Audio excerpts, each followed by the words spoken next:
Ditinggal sebentar untuk menghadiri acara wisuda, satu unit rumah milik Agung 34 tahun yang berada di Jalan Maluku Raya, Blok G36, RT 57, Kelurahan 15 Ulu, Kecamatan Jakabaring, Palembang, nyaris hangus terbakar.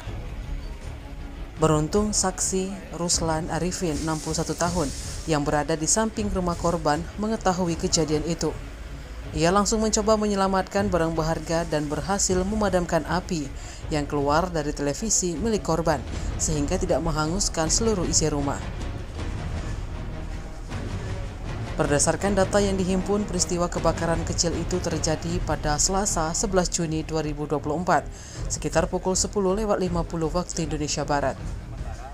Berawal ketika rumah ditinggalkan oleh pemiliknya untuk menghadiri wisuda adiknya di Kecamatan Indralaya, Kabupaten Ogan Ilir, Sumatera Selatan. Mendengar suara dentuman itu, lanjut Ruslan, dirinya pun langsung keluar rumah dan melihat ada kepulan asap keluar dari dalam rumah korban.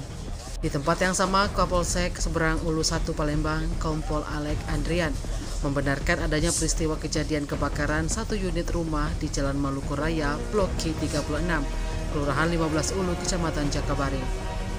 Diakui Kapolsek Seberang Ulu 1 bahwa api dapat dipadamkan oleh warga sekitar sehingga tidak menyala besar dan menghanguskan rumah. Kerugian sementara hanya TV, kipas angin, dan tas. Dari Komen Center Polda Sumsel bahwa ada kejadian kebakaran di sekitaran OPI. Sudah kami lakukan pengecekan, ternyata informasi tersebut benar, tepatnya di rumah Pak Agung di Jalan Maluku, Blok G35. Untuk 36. Untuk informasi sementara, tadi diawali dari konsleting listrik. Kebetulan rumah kosong karena yang pemilik rumah sedang menghadiri untuk anak wisuda di Indralaya.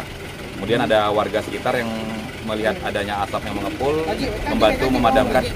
Alhamdulillah api tidak masif karena berhasil dipadamkan lebih awal oleh warga sekitar. Jadi untuk kerugian sementara hanya satu buah televisi, kipas angin, dan beberapa PCB yang terbakar. Tim Liputan Sumsel Update TV melaporkan.